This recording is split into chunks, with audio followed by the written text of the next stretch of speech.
नमस्कार। कार्यक्रम वेद पाठशाला में मैं आपका हार्दिक स्वागत करती हूँ।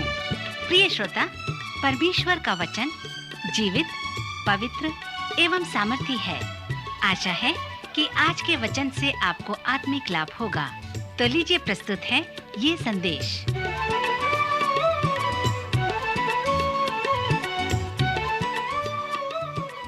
प्रिय श्रोता मित्र, आपको मेरा नमस्कार। आज के वेद पाठशाला कार्यक्रम में हम आपका स्वागत करते हैं। हम पवित्र शास्त्र का सर्वेक्षण कर रहे हैं और पिछले कार्यक्रम में ही हमने पुराने नियम के निर्गमन नामक पुस्तक का सर्वेक्षण समाप्त किया था। अब से हम लय व्यवस्था नामक पुस्तक का सर्वेक्षण प्रारंभ करेंगे। मित्र, जो लोग पवित्र शास्त्र को पढ़ते हैं और उस पर मनन करते हैं, वे लोग व्यवस्था को बहुत ही कठिन पुस्तक कहते हैं। जैसे हमने आपको बताया कि अनेक लोग पवित्र शास्त्र को पढ़ते हैं और निर्गमन पुस्तक के अंतिम भाग तक ठीक से समझते हैं, परंतु जब मिलाप वाले तंबू के विषय में पढ़ते हैं तो उसमें उनकी रुचि धीरे धीरे समाप्त हो जाती है। और जब वे लय व्यवस्था में प्रवेश करते हैं तब वे पवित्र शास्त्र को समझ नहीं पाते और उसे पढ़ना छोड़ देते हैं। एक महिला जो विश्वासी थी, उसने कुछ विश्वासियों से कहा कि यदि आप किसी व्यक्ति के पास पहुंचना चाहते हैं, उसे जानना चाहते हैं कि वह किस मत का व्यक्ति है, तो कृपया पवित्र शास्त्र के पद और अध्यायों का उदाहरण न दें। अर्थात इसका मतलब यह नहीं कि आप उससे सांसारिक बात कर रहे हैं। फिर उसने कहा कि मैं 8 वर्ष से मसीही हूँ और अभी तक मैं नहीं जान सकी हूँ कि लय व्यवस्था कौन है। मित्र, लय व्यवस्था का अर्थ है लेवियों से संबंधित। लेवी लोग प्रायः याजक होते थे। लय व्यवस्था की पुस्तक को समझने के लिए यह बहुत ही आवश्यक है कि हम मिलाप वाले तंबू के विषय में समझ जाएं। यह जंगल में एक छोटी सी तंबू थी जिसे परमेश्वर ने मूसा को आदेश दिया था कि वह उसे बनाए। इस मिलाप वाले तंबू पर आराधना की जाती थी। बाद में सुलेमान के मंदिर को बड़े रूप में बनाया गया और जिस प्रकार मिलाप वाले तंबू में आराधना की जाती थी, उसी प्रकार सुलेमान के मंदिर में भी आराधना की गई और आज भी हमारे अनेक कलीसियाओं में इसी प्रकार से आराधना चलाई जाती है। इस छोटे से तंबू की आराधना की महत्वपूर्ण बात यह थी कि यह छावनी के मध्य में रखी गई थी। जब हम गिनती के पुस्तक में प्रवेश करेंगे तब हम देखेंगे कि जब वे लोग मिस्र से निकलकर जंगल में गए तो वे लोग इधर उधर फैले हुए नहीं थे, परंतु वे 12 कुल के थे और हरेक की अलग अलग पहचान थी। किंतु पड़ाव के मध्य में वह आराधना का तंबू था और उस तंबू को पड़ाव के मध्य रखने की सच्चाई यह थी कि पहली आज्ञा के अनुसार परमेश्वर ही प्रथम स्थान होना चाहिए। और पवित्र शास्त्र हमें यह सिखाता है कि परमेश्वर ही हमारे जीवन का केंद्र बिंदु हो और इसलिए पड़ाव के मध्य उस छोटे से तंबू को रखा गया था।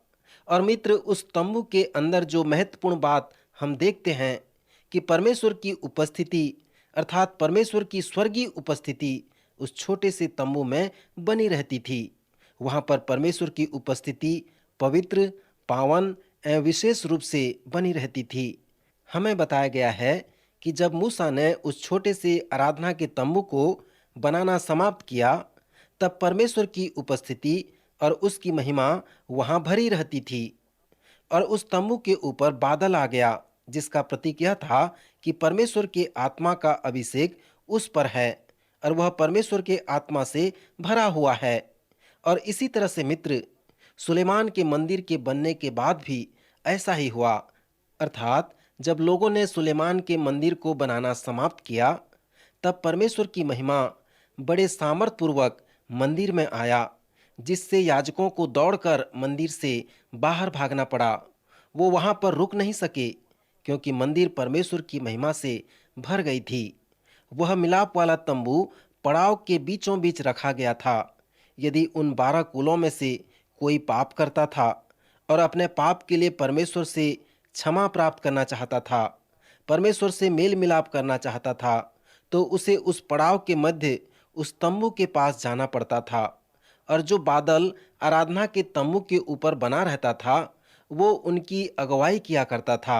अर्थात जब जब वह बादल निवास के ऊपर उड़ जाता तब तब वे कूच करते थे, और यदि वह न उड़ता तो जिस दिन तक वह न उड़ता था उस दिन तक वे कूच नहीं करते थे।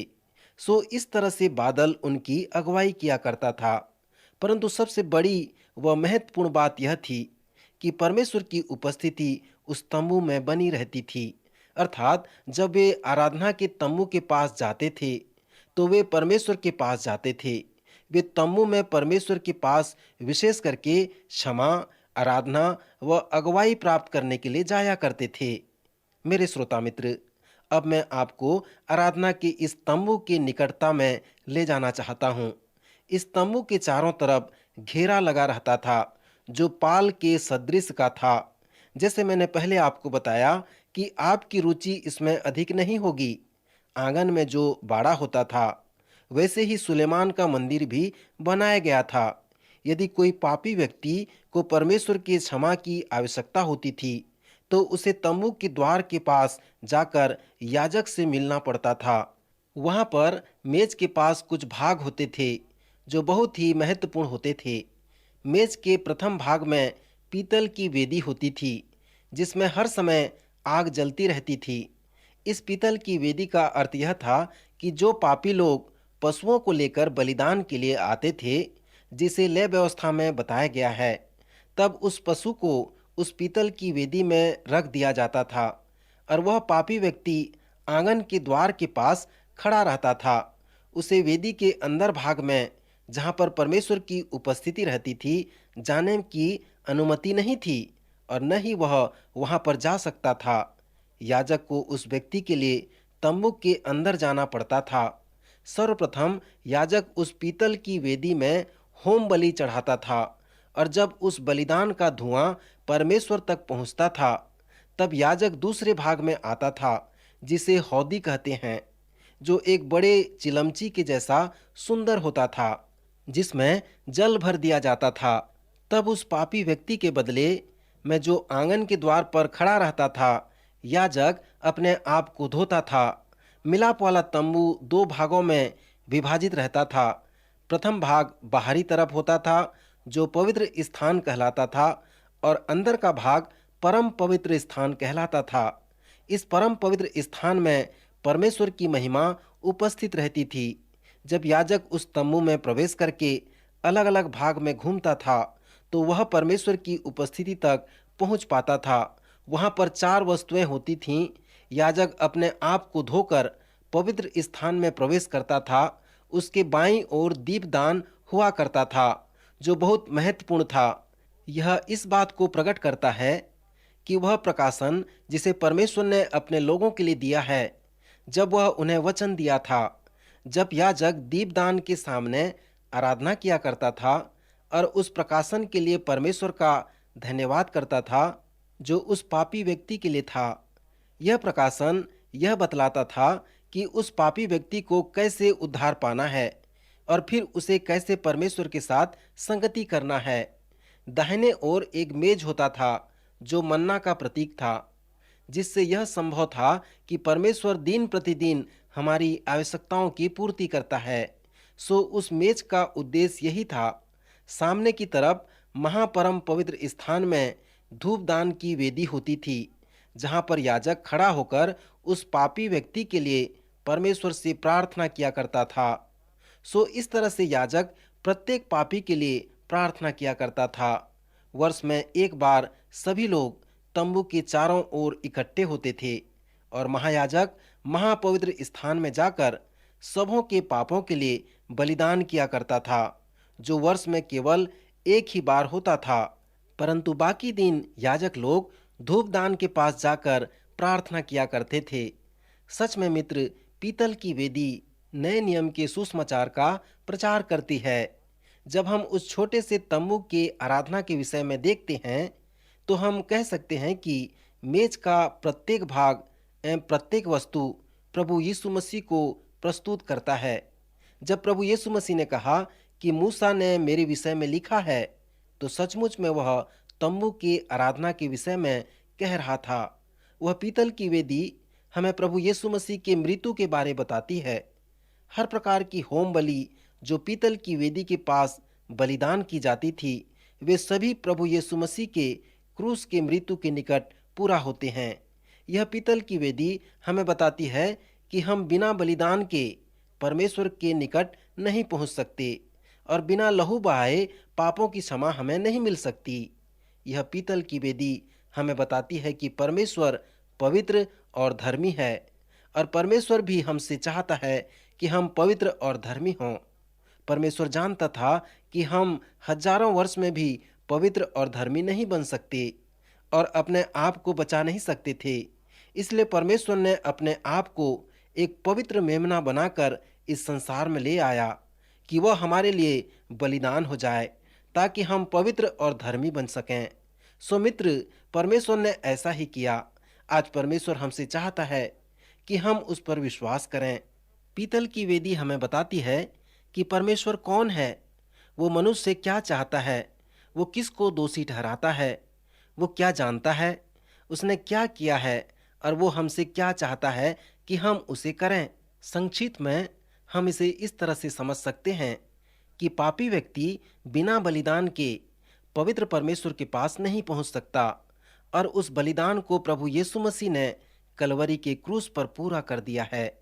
सो मित्र, हम देखते हैं कि जब याजक पवित्र स्थान में प्रवेश करता है तो वह पहले अपने आप को धोकर शुद्ध करता है। पवित्र शास्त्र के अनेक स्थानों में हम पाते हैं जहाँ पर लिखा है, हे परमेश्वर, तेरे तंबू में कौन रहेगा, तेरे पवित्र पर्वत पर कौन बसने पाएगा। मित्र, परमेश्वर के साथ संगति करना तंबू के आराधना को दर्शाता है। परमेश्वर के साथ संगति करना प्रायः भोजन करने के बराबर है। पवित्र शास्त्र में आया है, देखो मैं द्वार पर खड़ा हुआ खटखटाता हूँ, यदि कोई मेरा शब्द सुनकर द्वार खोलेगा तो मैं उसके पास भीतर आकर उसके साथ भोजन करूंगा और वह मेरे साथ। यहाँ पर प्रभु यीशु मसीह परमेश्वर के साथ संगति करने को एक बड़े भोज से हमें समझाते हैं, परंतु लोग आना नहीं चाहते। वे हमेशा बहाना बनाते हैं और इसके लिए क्षमा मांगते हैं। वे इस भोज में आना नहीं चाहते हैं। फिर पीतल की हौदी जो धोने के लिए होती थी, उससे हम यह सीखते हैं कि प्रभु यीशु ने कहा, जो नहा चुका उसे पांव के सिवा कुछ धोने की आवश्यकता नहीं है, परंतु वह बिल्कुल शुद्ध है। मित्र, पवित्र शास्त्र बताता है कि पवित्र वचन हमें प्रतिदिन धोता है, वह शुद्ध करता है। दूसरे शब्दों में, परमेश्वर के वचन को प्रतिदिन पढ़ के, उस पर मनन करके और उसे अपने जीवन में लागू करके हम अपने आप को प्रतिदिन शुद्ध व पवित्र कर सकते हैं। मित्र, जब हम नए नियम का अध्ययन करेंगे एवं इब्रानियों की पत्री में आएंगे तो हम इन चिन्हों और प्रतीकों के विषय में समझ सकेंगे। मिलाप वाले तंबू में एक वस्तु थी जो सोने का दीवट कहलाता था। जब याजक उस सोने के दीवट के निकट खड़ा होता था तो वह यह अनुभव करता था कि परमेश्वर इस वचन का उद्गम है और वह अपने वचन द्वारा हमें प्रकाशमान करके हमारी अगुवाई करता है। वह उस पापी व्यक्ति के लिए परमेश्वर का धन्यवाद करता था जिसके लिए परमेश्वर उसे यह प्रकाशन देता था कि उसका उद्धार कैसे हो सकता है और वह पवित्र परमेश्वर से कैसे संबंध स्थापित करके उसकी आराधना कर सकता है। पौलुस प्रेरित परमेश्वर के उस बड़े कार्य को करने के लिए उस भेद को प्रकट करता है। मेरे मित्र, यह बहुत ही बड़ा दायित्व है जिसे परमेश्वर अपने वचन के द्वारा हमें प्रदान करता है। नए नियम में पौलुस प्रेरित कहता है कि विश्वास सुनने से और सुनना मसीह के वचन से होता है। मित्र, विश्वास स्वयं परमेश्वर के वचन के द्वारा उत्पन्न होता है। अनेक मत के अनुसार विश्वास शब्द हमारे उद्धार का स्रोत है। मैं विश्वास करता हूँ कि जब याजक लोग उस दीवट पर खड़े होकर परमेश्वर का धन्यवाद करते थे और प्रार्थना करते थे कि परमेश्वर उन्हें न छोड़े और उनकी शांति को उनसे न छीने, जब परमेश्वर ने अपने लोगों को अपना प्रकाशन दिया तब उसने उन्हें अपनी सच्चाई का प्रकाशन भी दिया। यह भी प्रभु यीशु मसीह का प्रतीक है कि वह वचन है और संसार की ज्योति भी है। सो उस परमेश्वर के वचन की सच्चाई के बिना हम मनुष्य प्राणी का जीवन अंधियारा है। जैसे कि पहले हमने आपसे बताया था कि याजक मेज और भेंट की रोटी के पास जाया करता था। मेज और भेंट की रोटी इस बात का प्रतीक है कि परमेश्वर अपने लोगों की सुधि लेता है और उन्हें संभाल कर उनकी सारी आवश्यकताओं की पूर्ति करता है।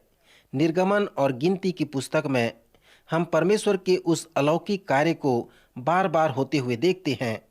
श्रोता, परमेश्वर नहीं चाहता कि हम उस सच्चाई को न देखें, परंतु वह चाहता है कि हम उस सच्चाई को जानें कि वह हमें जीवित रखने वाला स्रोत है। वह हमें संभालता है। उसके पास भेंट की रोटी का मेज होता था, जो प्रभु यीशु मसीह के दिनों का एक छोटा मंदिर के जैसा था। यह एक उदाहरण है कि कैसे धार्मिक अगुवों ने परमेश्वर की व्यवस्था के उद्देश्य को अनदेखा कर दिया। एक विशेष अवसर पर जब प्रभु यीशु मसीह धार्मिक अगुवों के साथ व्यवस्था के उद्देश्य और आत्मिक नियमों के विषय में वाद विवाद कर रहे थे, तो उस समय उन्होंने दाऊद के उदाहरण का उपयोग किया था। जब हम सामुएल की पुस्तक में आएंगे तब हम इसे देखेंगे। जब दाऊद साउल के डर से भाग रहा था तो उसके लोग भूख से मर रहे थे और उसे यह मालूम था कि वह मंदिर के एक छोटे से शहर में है जहाँ के मेज पर भेंट की रोटियां हैं। दाऊद उस मंदिर पर जाता है और मेज के भेंट की रोटी की मांग करता है। प्रभु यीशु उसे आदेश देते हैं, क्योंकि उस मेज की भेंट की रोटी का उद्देश्य था कि सत्य को प्रमाणित करना कि परमेश्वर तुम्हारी सारी आवश्यकताओं की पूर्ति करेगा और तुम्हें प्रतिदिन की रोटी दिया करेगा।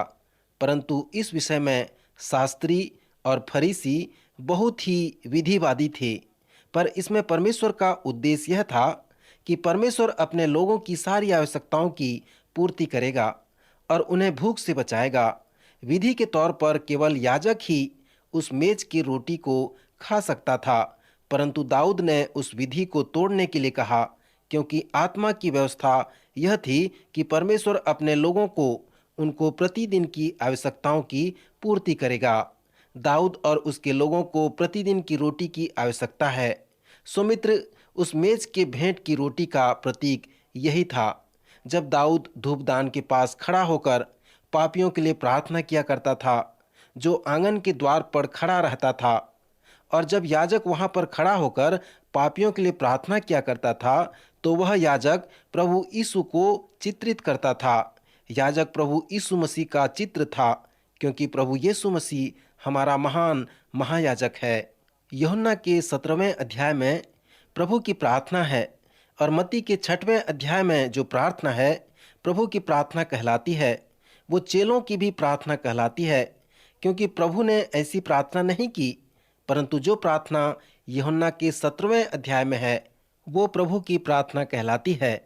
पवित्र शास्त्र हमें सिखाता है कि प्रभु यीशु मसीह हमारा महान महायाजक है और वह हमारे लिए हमेशा प्रार्थना व विनती करता रहता है।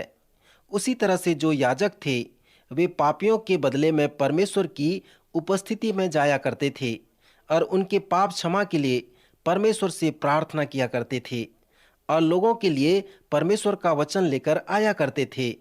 श्रोता मित्र, फिर हमने आपको बताया था कि वह तंबू 2 भागों में विभाजित रहती थी। प्रथम भाग पवित्र स्थान और दूसरा भाग महापरम पवित्र स्थान कहलाता था।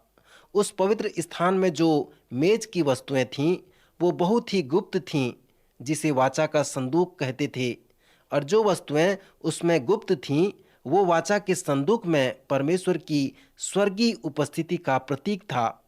जब हम यहोशू के पुस्तक में आएंगे तो हम देखेंगे कि वे लोग इस संदूक को उठाकर यरीहो की दीवार के चारों ओर घूमते थे। वे लोग युद्ध के समय हमेशा इस संदूक को लेकर चलते थे, क्योंकि उसमें परमेश्वर की सामर्थ उपस्थित रहती थी। नए नियम में इस मिलाप वाले तंबू के ऊपर कुछ महान परिदृश्य है। मित्र, पवित्र शास्त्र में कुछ ऐसे भाग हैं जिसे आप तब तक नहीं समझ सकते जब तक आप उस मिलाप वाले तंबू के विषय में न जान लें, और साथ ही साथ प्रभु यीशु मसीह के सुसमाचार को भी नहीं समझ सकते। सो वचन को समझने के लिए इसे जानना बहुत आवश्यक है। इस विषय पर नए नियम में कुछ और सच्चाइयां हैं जो इसका प्रतीक है। नया नियम बताता है कि क्या तुम नहीं जानते कि तुम्हारी देह जीवित परमेश्वर का मंदिर है और वह तुम में निवास करता है। यह एक सक्रिय सच था कि इसे यहूदी लोगों को बताया जाए, क्योंकि उनका विचार कुछ ऐसा ही था। वे सोचते थे कि परमेश्वर की उपस्थिति हमेशा वाचा के संदूक में ही होती है। बाद में जब सुलेमान का मंदिर बनाया गया, तब परमेश्वर की उपस्थिति उस संदूक में रहने लगी थी। जब बाबुल की बंधुआई हुई और दानियेल जब बाबुल में था, तो वो हमेशा यरूशलेम के लिए प्रार्थना किया करता था। परंतु वह क्यों ऐसा करता था? क्योंकि वह विश्वास करता था कि परमेश्वर की उपस्थिति यरूशलेम के उस संदूक में है। उस बंधुआई के मध्य भी यहेजकेल और अन्य भविष्यवक्ता परमेश्वर के लोगों को प्रचार किया करते थे। उनके पास बड़ी बड़ी समस्याएं थीं। वे लोग उस परमेश्वर का प्रचार करते थे जो अभी भी यरूशलेम के पीछे है, क्योंकि उसकी स्वर्गीय उपस्थिति उस वाचा के संदूक में बनी रहती थी। परंतु अब नए नियम की सच्चाई यह है कि हमारी देह परमेश्वर का मंदिर है, जिसमें सचमुच में परमेश्वर अब निवास करता है और उसमें उसकी उपस्थिति बनी रहती है। मेरे मित्र, मैं एक प्रभु के सेवक को जानता हूँ जो बहुत अधिक झपकी लेते थे और उससे आनंद प्राप्त करते थे। उसने एक दिन मेरे बच्चे से कहा कि जब मैं झपकी लेता हूँ और कोई मुझे पुकारता है, तो मैं उसे बताने लगता हूँ कि मैं झपकी ले रहा था। तो वे कहते थे, प्रभु का सेवक मंदिर की देख रेख कर रहे थे। उसके कहने का अर्थ यह था कि वो अपनी देह की रखवाली कर रहे थे, अर्थात उनकी देह जो परमेश्वर का मंदिर है, उसे वे अनुरक्षण कर रहे थे। मित्र, मंदिर का अनुरक्षण करने से मेरा मतलब यह है कि हमारी देह परमेश्वर का मंदिर है, जिसे हमें बनाए रखना है, जिसे हमें सुरक्षित रखना है। सो मित्र, नए नियम की सच्चाई यही है।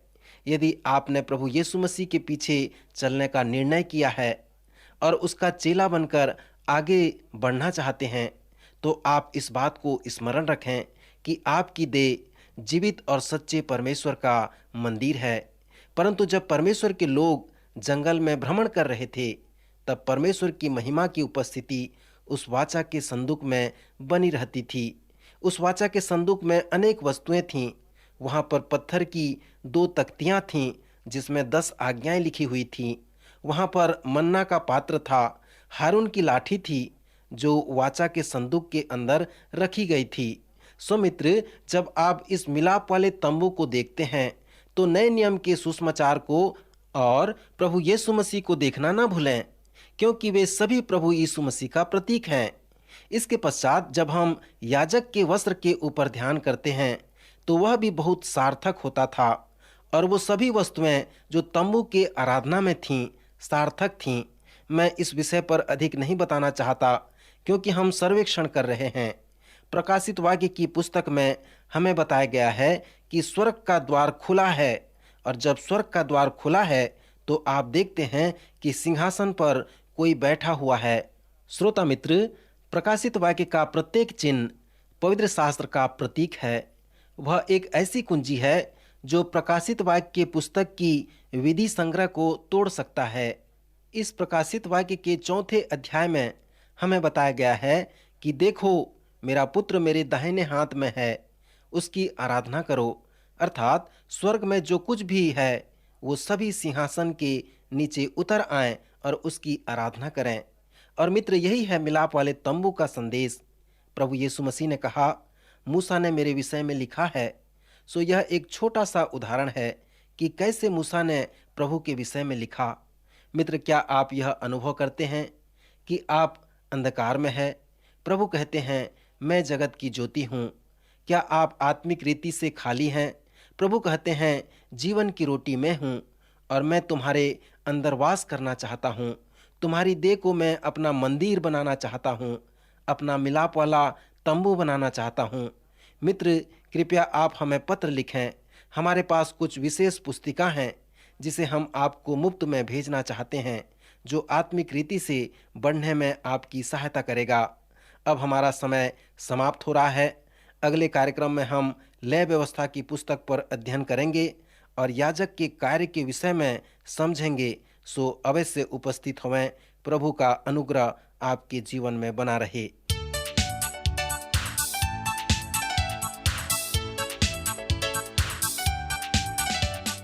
प्रिय श्रोताओं, अभी आप सुन रहे थे हमारा ये कार्यक्रम वेद पाठशाला।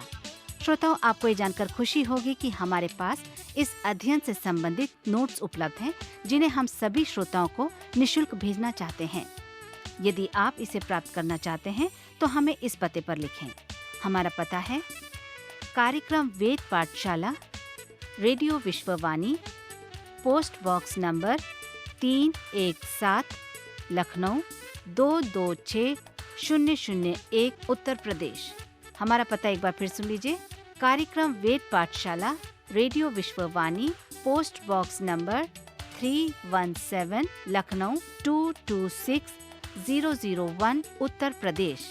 और हाँ श्रोताओ, अब आप हमसे ईमेल के द्वारा भी संपर्क कर सकते हैं। हमारा ईमेल आईडी है hindiembassy@radiovv.org, hindiembassy@radiovv.org। और इसी के साथ हमारे आज के कार्यक्रम का समय समाप्त होता है। अगले कार्यक्रम में आपसे फिर भेंट होगी। तब तक के लिए आज्ञा दीजिए। नमस्कार।